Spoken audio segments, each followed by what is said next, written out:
guys, what's up? Codepunk here. Today we'll see different kind of tags that we can use in HTML to show a different kind of text. I'm just going to zoom this a little bit. In our last video, we saw how h1 tag rendered this text in the browser. h1 basically means heading, and this is a top level heading. We have 6 kind of headings in HTML, going from 1 to 6. We have h2, which will display the text a little bit smaller from the h1. And just like that, we have all the way to h4.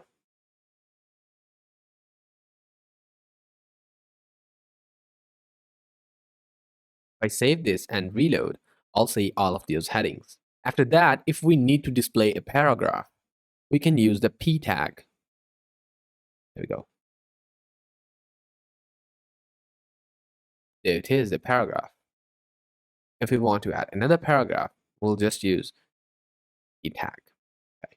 If we want to break line somewhere in between our text, we will use br tag. That means break. But note one thing, that br is a self-closing tag. It means that it does not have a closing tag. If some tag is a self-closing, you just put a / and after that you close the angle bracket of that tag. That means it is the self-enclosing tag and you're closing it.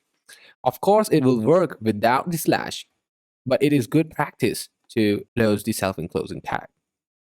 If I go and reload, you'll see a line break over here. After that, we have other kind of tags to format our text. Just like bold, if we want to bold our text, we can simply wrap that text between b tag. You see, $sid is bold. If I write some line over here in paragraph, it does not mean you have to format the text in paragraph. You can also format the text in any tag anywhere. If I write love money heist series, and in here I bold this text, I can unwrap that in b tag. There we go. If you want to make the text italic, you can just simply wrap that text in I tag. There we go. This text is now italic. We have 2 other tags to make the text bold and italic. Those are strong, this text strong. Now, effect of this strong tag is the same as bold tag, the b tag.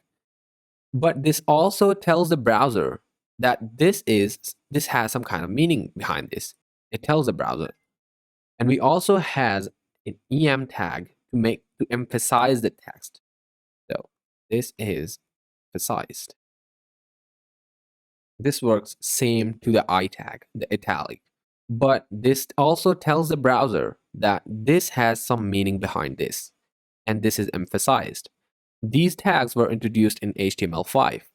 And we also have other tags to format the text. And those are, one is the small tag. In small tag, you can make the text small. This is smaller text. This text is now smaller than the other text. And we also have a mark tag. I'll just write that over down below here. I'll just unwrap. This is highlighted. It will just highlight that text enwrapped in that tag. Also, we have a delete tag. This is, to use that, we put the del tag. In that, we write the text. This is deleted text. This puts a stroke over the text so that it shows that this is deleted. And we also have an insert tag, which is inserted. This will put an underline beneath the text. We also have another tag to show a quote of someone or from some book. For that, we put a block quote with a Q.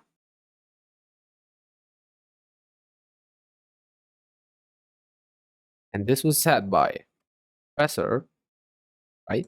So I just go over here and reload. You see, it gave it a little nice margin from all the sides to show that it is a quote of someone or cited from some book.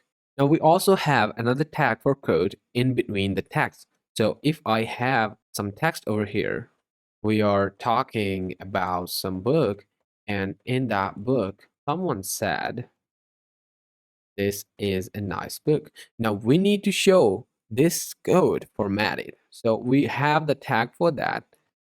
It is Q.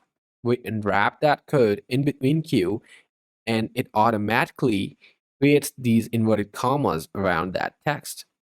We also have a tag to show out our code in our HTML. For that, we have code tag. Cool. This shows it like code in monospace fonts. Those were some of the formatting tags for text in HTML. Good luck, guys. Don't forget to practice. Don't forget to like and subscribe.